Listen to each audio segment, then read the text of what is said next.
ప్రియ సోదరీ సోదరులారా, ఈ రోజు మన పాఠం గలతీ పత్రిక 1వ అధ్యాయం 1 నుండి 5వ వచనం వరకు. సావధానంగా వినండి. పౌలు పత్రికారంభంలో శుభవచనాలు పలుకుతున్నాడు. మనుష్యుల మూలముగానైనా ఏ మనుష్యుని వలననైనా కాక యేసుక్రీస్తు వలన, ఆయనను మృతులలో నుండి లేపిన తండ్రి అయిన దేవుని వలన అపొస్తలుడుగా నియమింపబడిన పౌలు అను నేను, నాతో కూడా ఉన్న సహోదరులందరూ గలతీయలో ఉన్న సంఘములకు శుభమని చెప్పి రాస్తున్నాము. తండ్రి అయిన దేవుని నుండి, మన ప్రభు అయిన యేసుక్రీస్తు నుండి మీకు కృపా సమాధానము కలుగునుగాక. మన తండ్రి అయిన దేవుని చిత్త ప్రకారము క్రీస్తు మనలను ప్రస్తుతపు దుష్టకాలము నుండి విమోచించాలని మన పాపముల నిమిత్తము తనను తాను అప్పగించుకున్నాడు. దేవునికి యుగయుగములకు మహిమ కలుగునుగాక. ఆమేన్. మతం, మతాచారాలు, ధర్మశాస్త్రోక్త విధి విధానాలు పూర్తిగా కొట్టివేయాలని పౌలు చెప్పలేదు గాని అవి నిన్ను దేవుని వద్దకు తేవడానికి చాలవు. రోగ నిర్ధారణ చేయగలవు గాని రోగాన్ని కుదర్చలేవు. దేవుని దృష్టిలో నీతిమంతుడివి అవ్వాలంటే దేవుడు మరో విధానాన్ని ఏర్పరిచాడు. మోషే ధర్మశాస్త్రాన్ని మించినది, అధిగమించినది దేవుడు ప్రతిష్ఠించిన మార్గం. ఇది విశ్వాస మార్గం, కృపామార్గం. విశ్వాసము ద్వారా కృపచేత నీవు నేను నీతిమంతులమయ్యాము. హబక్కూకు 2వ అధ్యాయం 4వ వచనాన్ని ఉటంకించిన కొత్త నిబంధన పత్రికలు 3. నీతిమంతుడు విశ్వాసము వల్ల జీవిస్తాడు. రోమా పత్రిక 1వ అధ్యాయం 17వ వచనం, హెబ్రీ పత్రిక 10వ అధ్యాయం 38వ వచనం, గలతీ పత్రిక 3వ అధ్యాయం 11వ వచనం. ఈ మూడు దృక్కోణాలలో ఈ సత్యాన్ని ప్రతిపాదిస్తాయి. రోమా పత్రిక నీతిమంతుడెవరు అనే దానికి జవాబు. హెబ్రీ నీతిమంతుని జీవిత శైలిని చూపుతుంది. గలతీ పత్రిక అయితే విశ్వాసాన్ని ఎత్తిచూపుతుంది. నీతికి, జీవితానికి మధ్య ఉంది విశ్వాసం. విశ్వాసానికి ఏదీ చేర్చకూడదు. యూద మతం విశ్వాసానికి తిరిగి ధర్మశాస్త్రాన్ని చేరుస్తుంది. విశ్వాసానికి ఏమీ చేర్చకూడదు అని పౌలీయ ప్రబోధం. పౌలు అధికారాన్ని, ఆయన అపొస్తలత్వాన్ని కొందరు సవాలు చేస్తున్నారు. కృపాసువార్తే రక్షణ సువార్త అని పౌలు ఖండితంగా చెప్పాడు. పౌలు అంటున్నాడు, నేను అపొస్తలుణ్ణి, ప్రభువు పిలుపు నాకుంది. అపొస్తలుడు అనే మాటకు 2 అర్థాలున్నాయి. యేసు ప్రభు 12 పిలిచాడు. వీరు అపొస్తలులు. వీరు యేసుతో 3 సంవత్సరాలు తిరిగి సేవ చేశారు. వీరు పునరుత్థానుడైన యేసును చూచిన ప్రత్యక్ష సాక్షులు. మరో అర్థమేమిటంటే వీరు యేసు చేత పంపబడిన వారు. ఈ మాట సాధారణ అర్థంలో ప్రయోగించబడింది. సేవార్థమై పంపబడిన వారందరికీ ఈ మాట వర్తిస్తుంది. ప్రథమ అపొస్తలులు 12. యూదా ద్రోహము వలన తన అపొస్తలత్వాన్ని కోల్పోయాడు. ఆ స్థలాన్ని ప్రభువు పౌలుకు కేటాయించాడు. మత్తీయ అనే వ్యక్తిని ఎన్నికలలో ఆ స్థలానికి ఏర్పరిచారు గాని దేవుడతన్ని వాడుకున్నట్లు ఎక్కడా దాఖలా లేదు. పెంతెకోస్తుకు ముందు, పరిశుద్ధాత్మ రాకముందు పేతురు పెట్టిన ఎన్నిక ఇది. దేవుడా ఎన్నికను గుర్తించలేదు. మత్తయి పేరు ఆ తరువాత ఎక్కడా కనిపించదు. ఆ స్థానాన్ని దేవుడు పౌలుకు కేటాయించాడు. పరిశుద్ధాత్మ రాకముందు, పెంతెకోస్తు సంఘటనకు ముందు జరిగిన ఎన్నికలను దేవుడు గుర్తించలేదు, ఆమోదించలేదు. పరిశుద్ధాత్మ వచ్చాక నిర్ణయాధికారం పరిశుద్ధాత్మదే. ఈ రోజున కూడా పరిశుద్ధాత్మను కాదని సంఘ పదవులకై జరిగే ఎన్నికలు నిరర్థకమైనవి. ఇస్కరియోతు యూదా ఖాళీ చేసిన స్థానానికి పరిశుద్ధాత్మ పౌలును ఏర్పరచుకున్నాడు. పౌలు అపొస్తలత్వము మనుషుల నియామకం కాదు, సంఘ సాంప్రదాయాన్ని అనుసరించింది కాదు. ఏదో ఒక విధమైన శిక్షణ తరగతిలో ఉత్తీర్ణుడైన అభ్యర్థి కాడు పౌలు. పౌలును ప్రభువు నేరుగా కలుసుకొని నియమించాడు. దేవుడు ఏర్పరచుకున్న అపొస్తలుడు పౌలు. యేసు పౌలు తలపై చేతులుంచి పిలిచి తన సేవకై ప్రత్యేకించాడు. అపొస్తలుల కార్యములు 9వ అధ్యాయం 15-16 వచనాలు.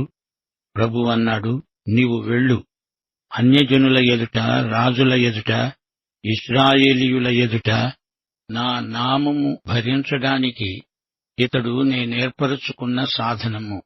ఇతడు నా నామము కొరకై ఎన్ని శ్రమలనుభవించాలో నేనితనికి చూపుతాను. పౌలు మనుషుల వల్ల, మానవ సంస్థల వల్ల నియమించబడినవాడు కాడు. పునరుత్థానుడై మహిమలో ఉన్న యేసుక్రీస్తు పౌలును పిలిచాడు, అపొస్తలుడుగా నియమించాడు.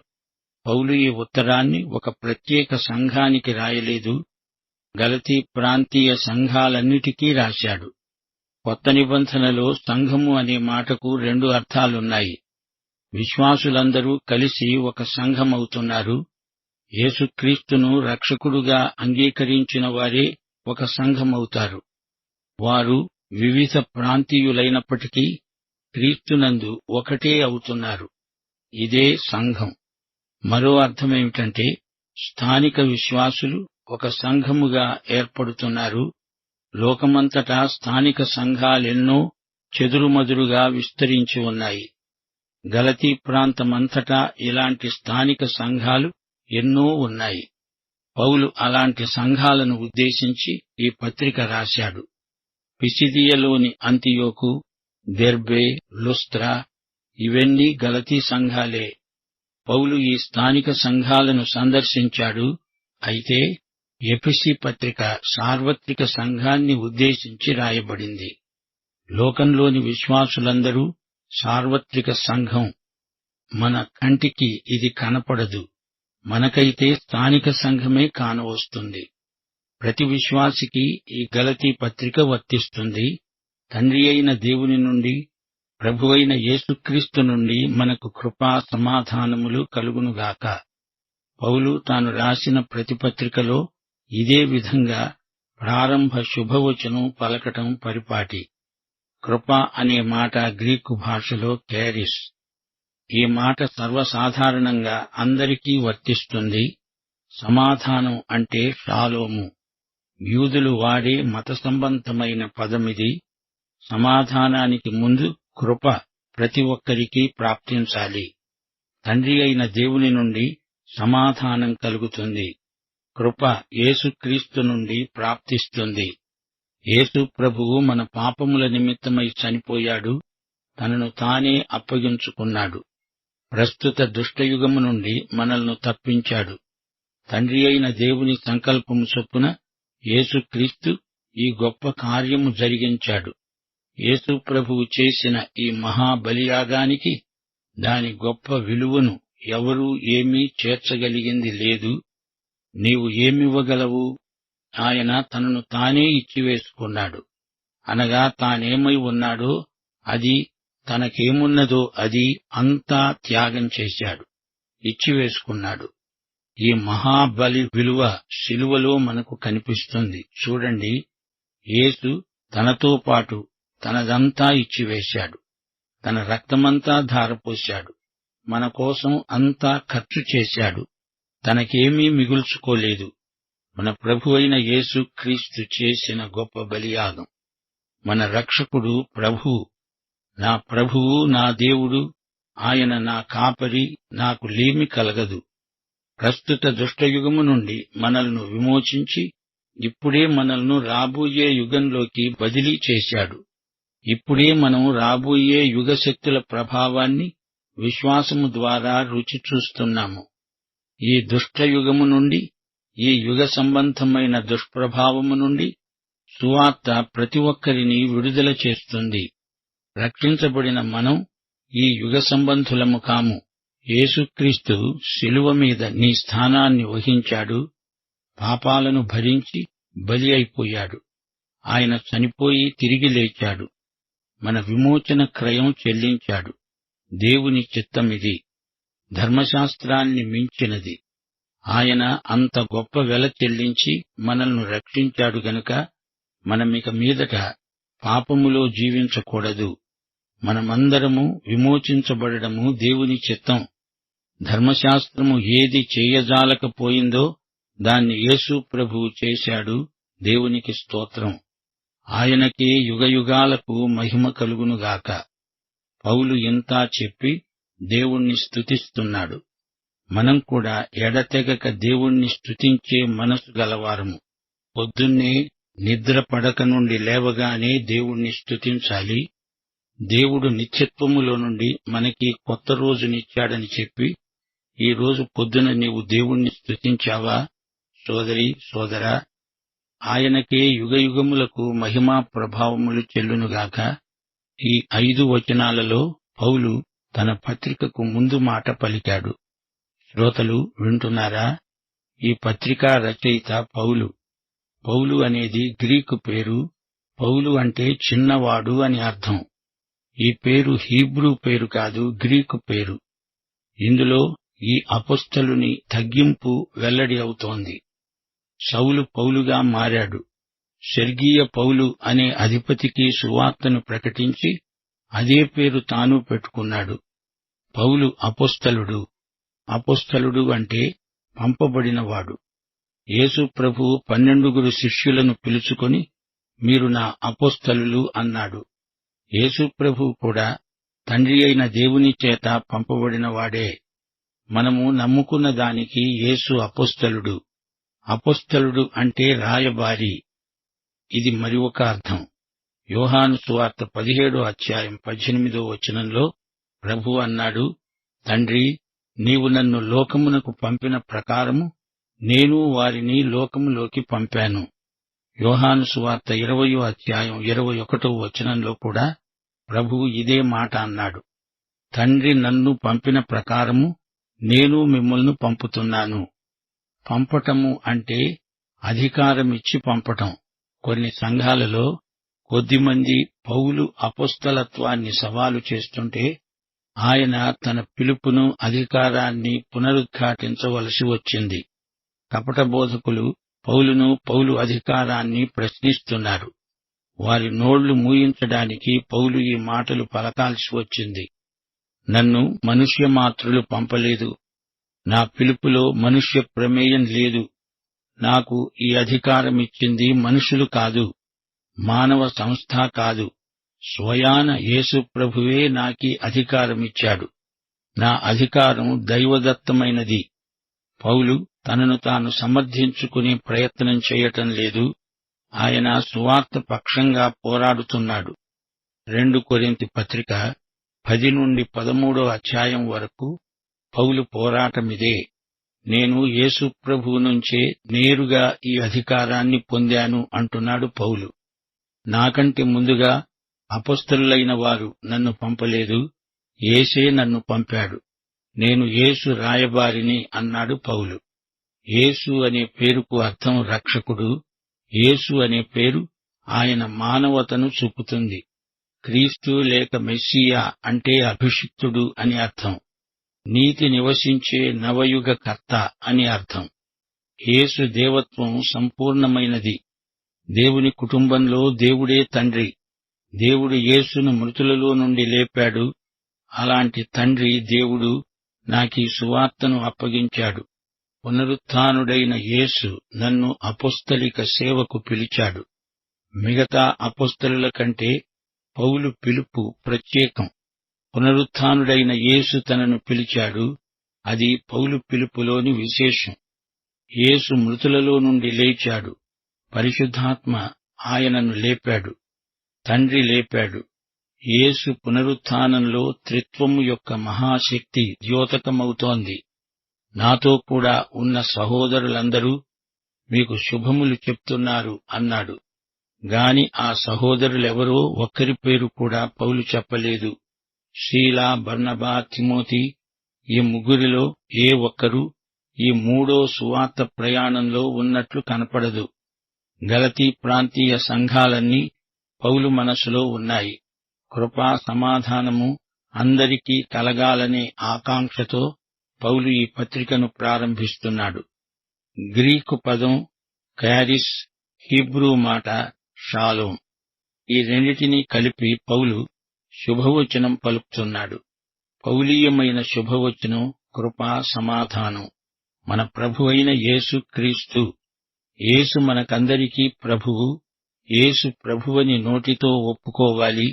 ఇది విశ్వాసుల ప్రమాణం. యేసుక్రీస్తు వ్యక్తిత్వము, ఆయన సేవ ఈ వాక్య భాగంలో పౌలు పేర్కొంటున్నాడు. ఇందులో 3 సత్యాలు ఇమిడి ఉన్నాయి. 1, మన పాపముల నిమిత్తము తనను తాను అప్పగించుకున్నాడు.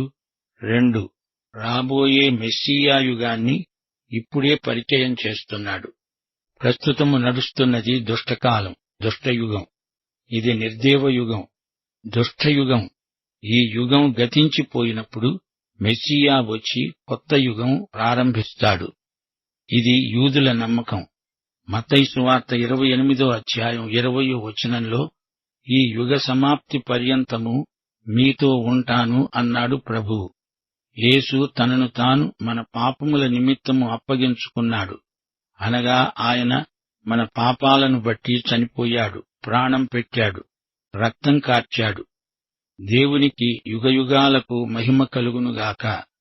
మన తండ్రి అయిన దేవునికి మహిమ, యుగయుగాలలో ఆయనకే మహిమ. ప్రియ శ్రోతలు వింటున్నారా? పౌలు గలతీ పత్రికలో ఈ తొలి పలుకులు రాసినప్పుడు గలతీ ప్రాంతంలో యూదమత ప్రచారకుల దుర్బోధలను గురించి ఎంతో మనస్తాపంతో ఉన్నాడు. వారు పౌలును విమర్శిస్తున్నారు, లేనిపోని అభియోగాలు తెస్తున్నారు. పౌలు సేవలో, ఆయన అపొస్తలత్వములో యథార్థతను వారు సందేహిస్తున్నట్టు మాట్లాడుతున్నారు. అసలు సువార్తనే వ్యతిరేకిస్తూ తూలనాడుతున్నారు. అందుచేత పౌలు కఠినమైన పదజాలం ప్రయోగించాల్సి వచ్చింది. కొన్ని విషయాలను క్లుప్తీకరించి సంక్షిప్తంగా రాస్తున్నాడు. తాను యథార్థమైన దైవ సేవకుడు, నిజమైన అపొస్తలుడు, యేసు ప్రభు యొక్క రాయబారి. దేవుడు తనను నియమించాడు. క్రైస్తవ విశ్వాసులు పౌలు దైవజనుడని గుర్తించారు. విశ్వాసులందరికీ పౌలు శ్రేయోభిలాషి. యేసుక్రీస్తు సకల మానవులకు చేసిన గొప్ప మేలు, ఆయన బలియాగము అమోఘమైనది అనే ఆలోచనలను ఈ వాక్య భాగంలో పౌలు వ్యక్తం చేస్తున్నాడు. గలతీ ప్రాంతంలో కొందరు మత సాంప్రదాయవాదులు పౌలు సేవను పాడు చేయడానికి పూనుకున్నారు. పౌలు రక్షించబడకముందు అతని జీవితం బహు చెడ్డది. అతడు హింసకుడు, దోషకుడు, విశ్వాసులను అడవి మృగాలను తరిమినట్లు తరిమి వారిని హతం చేసిన హంతకుడు పౌలు. యేసు ప్రభు ఈ లోకంలో ఉండగా భౌతికంగా ఆయనను ఎరిగినవాడు కాడు. ఆయన ఉపదేశం ఆయన నుండి పొందినవాడు కాడు. గనుక ఈయన అపొస్తలుడెలా అయ్యాడు అని వారి ప్రశ్న. యెరూషలేములో తల్లి సంఘం ఈయనను నియమించిందా? లేదే. సంఘమందు అమలులో ఉన్న సాంప్రదాయిక ఆచారాలను కొట్టిపారేస్తున్నాడీయన. ఈయన బోధ సంఘము చెప్పేదానికి విరుద్ధంగా ఉంది.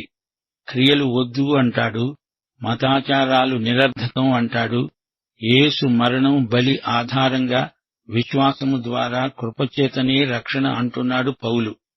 వారి అభ్యంతరాలన్నిటికీ సమాధానం చెప్పాడు పౌలు. యేసు స్వయంగా పంపిన అపొస్తలుడు పౌలు. అపొస్తలుడు అంటే పంపబడిన రాయబారి. ఆయన యేసు ప్రతినిధి. యేసు తనకప్పగించిన సందేశమే అందరితో పంచుకుంటాడు. తన నాయకుడు యేసు. ఆయన ఎంత చెప్తే తాను అంతా. ఆయన చిత్తమును నెరవేర్చడానికి తానెల్లప్పుడూ సిద్ధం. యేసు యజమాని. ఆయనకు తాను సేవకుడు, దాసుడు. పౌలు సాక్ష్యంలో అతనికి వచ్చిన పిలుపు ముఖ్యాంశం. కొందరు మనుషులు కలిసి గాని లేదా ఒక మానవ మాత్రుడు గాని తనను పిలువలేదు. మానవులు తనను అపొస్తలుణ్ణి చేయలేదు. యేసుక్రీస్తు తండ్రి అయిన దేవుడు తనను పిలిచారు. తండ్రి అయిన దేవుడు, కుమారుడైన దేవుడు తనను అపొస్తలిక సేవకు పిలిచారు. తనకు అట్టి అపొస్తలిక అధికారమున్నది. మృతులలో నుండి లేచిన యేసు పౌలును పిలిచాడు. పునరుత్థానము, సజీవము అయిన యేసు తనకిచ్చిన పిలుపు ఇది. తాను సజీవ దేవునికి సేవ చేశాడు, చేస్తున్నాడు. ఈ ప్రభువునే మిగతా అపొస్తలులు కూడా సేవిస్తున్నారు. మిగతా వారు యథార్థ సేవకులు, తాను వారిలాగే యథార్థ సేవకుడు. అందరికీ ఒకే ప్రభువు. శ్రోతలు వింటున్నారా? దైవ సేవకుణ్ణి ముట్టడించే శిలువ శత్రువులున్నారు. వారు చెప్పిన దానికి సాత్వికంతో సేవకుడు జవాబు చెప్పాలి. తన పిలుపును గురించి సాక్ష్యం ఇవ్వాలి. ప్రతి దైవ సేవకుడు తన పిలుపును గురించి నిశ్చయత కలిగి ఉండాలి. సేవ నీవు స్వంతగా ఎన్నుకున్న ఉద్యోగం కాదు, పొట్టపోసుకునేందుకు చేసే పని కాదు, గుర్తింపు, పేరు, ప్రఖ్యాతుల కోసం చేసే పని కాదిది. మానవ సంస్థ రూపొందించిన సేవా విధానమూ కాదు, మనుష్యులు నియమించిన సేవ కాదిది. మానవులిచ్చిన పిలుపు కాదు. ఈ సేవ ఆధ్యాత్మికమైనది, దేవునికి సంబంధించినది. దేవుడే ఈ సేవ కోసమై పిలుపునిచ్చాడు. పిలిచినవాడు ఎంతైనా నమ్మదగినవాడు. సేవను మనకు అప్పగించినవాడు దేవుడే, మనుషులు కాదు. మనము లెక్క అప్పగించాల్సింది ఆయనకే. దేవుని నుండి, యేసుక్రీస్తు నుండి అందరికీ కృపా సమాధానము కలగాలని పౌలులాగే మనము ఆశించాలి. దేవుడు క్రీస్తు. యేసు యోహాను 17వ అధ్యాయంలో అన్నాడు, అద్వితీయ సత్యదేవుడవైన నిన్ను, నీవు పంపిన క్రీస్తును ఎరుగుటే నిత్యజీవం. యోగ్యత, అర్హత లేని మానవునికి ఆయన ఇచ్చింది, చేసింది అంతా కృపే. మానవుడు ఎలాంటివాడు? దేవుణ్ణి తిరస్కరించాడు, దేవునికి తిరుగుబాటు చేశాడు. దేవుడు లేనట్లే బ్రతుకుతున్నాడు. దేవుణ్ణి నిర్లక్ష్యం చేశాడు. దేవుణ్ణి దూషించాడు, పాపం చేశాడు, అవిధేయుడయ్యాడు. దేవుణ్ణి ఎరగనంటున్నాడు. దేవునికి ఎదురు ప్రశ్న వేస్తాడు. ఇలాంటి మానవుణ్ణి దేవుడు ప్రేమించి క్రీస్తును బట్టి రక్షించి పిలిచాడంటే ఇదంతా కృపే. ఇక సమాధానమంటే ఏమిటి? ఇది శాంతి, దేవునితో సంయుక్తత, ఇతరులతో సఖ్యం. ఇది సమాధానం. దేవుని ప్రేమయందు, దేవుని కాపుదలయందు నిశ్చయత గలవారికి సమాధానం. దేవుడు మనకు సమస్తము ఇస్తాడనే నిరీక్షణ, చైతన్యము, జ్ఞానము ఉంటే అదే సమాధానం. దేవుని నడుపుదల, బలం, పోషణ, విమోచన, విడుదల, ప్రోత్సాహము, సంరక్షణ, నిత్యజీవం ఇవన్నీ సమాధానంలో భాగాలే. యేసును సన్నిహితంగా ఎరిగిన వారికే శాంతి, సమాధానం. మానవ హృదయంలో శాంతి సమాధానములు నెలకొల్పేవాడు యేసుక్రీస్తే. మన ప్రాణానికి విశ్రాంతే దేవుని సమాధానం. ఇది యేసు ఇచ్చే శాంతి. లోకం ఇలాంటి శాంతిని ఇవ్వజాలదు. ప్రియశ్రోత, నీవు యేసుక్రీస్తును ఎరుగుదువా? ఆయన నీ హృదయంలో ఉన్నాడా? అయితే ఈ పాఠం నీకోసమే. ప్రభువు మనలను ఆశీర్వదించి కాపాడునుగాక.